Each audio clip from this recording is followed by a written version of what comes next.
congrats, Sasha, for reaching another Grand Slam final. Not the way you wanted or expected to win. Did you say anything to Novak at the net, and did you expect him to retire after such a tight first set? I mean, I didn't expect it, of course not. I thought it was still a very high-level first set. I think with a muscle injury, I mean, he knew probably to beat me after the first set, he would have had to play probably at least 3 more hours. And that's very difficult to do if you have a tear, if you have a muscle injury.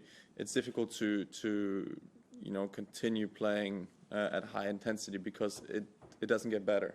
In the worst case scenario, it gets worse. So that was maybe more it.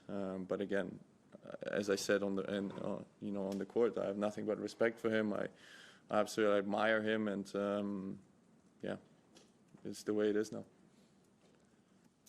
Sasha, from your perspective, is it a net positive at this stage of the tournament to have less time on court, or does having to deal with a withdrawal interfere with your rhythm? I still think that I played a high-level set. I think we both did. So in that regards, I still play tennis, right? It was not like it was a withdrawal from the get-go, and then I would have had, 4 days off. That would have been maybe a bit too much, because then you feel like you're starting a new tournament. You don't want this feeling before a final. You want to be in a match rhythm. But look, it is how it is. It's nothing that, of course, I wished for, but it happened. I'm obviously happy that I'm in the Grand Slam final again. I'm obviously happy that I have another shot at winning Grand Slam. Was it the way I wanted it to end? No, of course not. But it's how it is sometimes in sports. I've been in his situation, at the French Open, with probably a worse injury.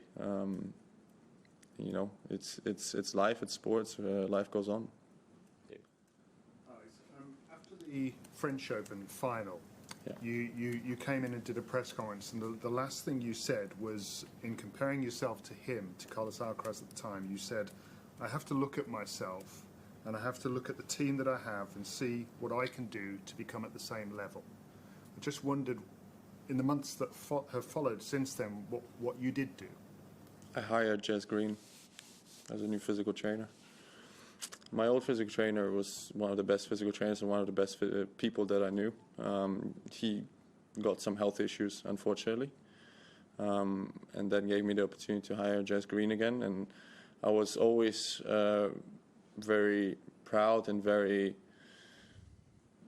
I always knew that I could last with anyone for as long as I wanted when I was with Jess Green, and I was with him for 7 years. I felt like I was physically one of the strongest players on tour. I was not with him when I got injured. So recovering from injury and coming back from the injury, I think the hard work needed probably to double and to go up even more to become the same level again. And that was the reason why I hired him, to be physically at the same level again that I was, and to be able to compete with those guys. Because I think I said it also after the French Open final, I got tired against Carlos. I simply got tired in the 4th and 5th set. Yes, there were some unlucky moments. The match could have gone a different direction. If the out call would have been called out and all of that. But in general, I got tired, and I didn't want that to happen this year anymore. Matt. Hey, Zach. Yeah. Well done. Thanks. What have you done, or how do you feel in the last couple weeks that what you did in the last couple months, when you were so vocal, in October and November, about how much you were practicing after matches and getting prepared? I think I was. To be honest, that paid dividends? Yeah, I don't think I was vocal about it. I think people just noticed it more. Look, I made no secret about it. I was very frustrated after the U.S. Open. I was very disappointed with myself, with my performance and how I played there. And again, my goal is still to compete with the big guys and to compete for these kind of tournaments and try to win them. And for that, I need to get better. I need to improve on the court. I need to improve physically. And that's why I kind of said to the end of the year tournaments, you know what, yes, I'm going to play them, but I'm going to play them also to improve and to try to become a better tennis player. And I was still practicing throughout the tournaments. I was still doing quite a lot of physical training through the tournaments as well, for these kind of moments, for Grand Slams, and hopefully to be able to lift these kind of trophies.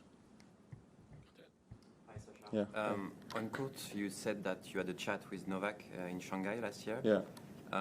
Can you share some context, and why were you in a tough spot mentally, like you said? Because I was disappointed after the French Open how my year was going.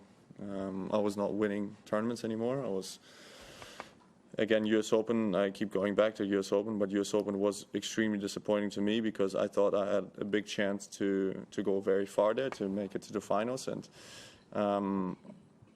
I performed bad, very, very bad in my opinion. And you know, I was just asking him how it was for him when he was when he was having difficult moments, you know, 2016, 17 and all that, how he was coming back. He was always very open to me, and we had very long chats there as well. We practiced quite a lot together actually in Shanghai, funny enough. Yeah, and he was just talking to me about his situations and about his experiences with difficult times. No, the lady first. Yeah. Can you, obviously your opponent's still to be decided, but could you share your thoughts on facing either of the players that Yeah, facing I mean, look, I think Jannik has been the best player in the world for the past 12 months. There's no doubt about it. Won 2 Grand Slams, has been very, very stable in those regards. So definitely, you know, one of the best players in the world. And Ben is very young, very up and coming still. Has unbelievable power. Has a serve that maybe we've never seen before in terms of variety, not only speed, but just what he can do with a tennis ball. But I think it's going to be interesting. I think obviously playing in the night maybe will favor Jannik a bit more, because just simply the ball will not be just as alive for Ben as he would maybe like. But we'll see who it's going to be, and I'm sure it's going to be a tough battle on Sunday no matter who it is. Alexander, well, congratulations.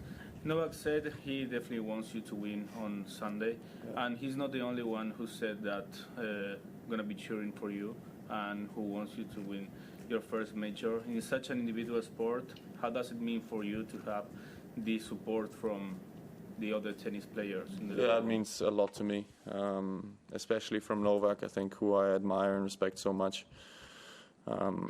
Yeah, it's as I said, I'm looking forward to Sunday. I do feel like I have done the work, and I do feel like I'm ready for it. So we'll see how it goes. I'm very thankful to Novak for wishing me that, and yeah, let's see what's going to happen on the weekend. Last in English.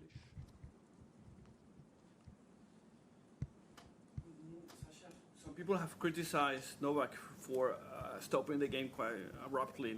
Perhaps not calling the doctor, not considering a little bit more the retirement.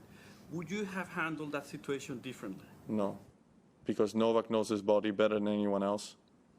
It's as simple as that. And also, what is a doctor going to do? I know from his team, because I talked to his team after the match, he was already on painkillers, you know, and he knows that it's an injury that he had before. So, okay, he's going to call a doctor to tell him what exactly? To take more pills? I mean, at some point, there's a limit also on how much you can take. So I think we should stop blaming Novak. Novak has done absolutely everything he could on the tennis court in the last 20 years. I said it on court, he's won this tournament with an abdominal tear where most players can't even continue playing.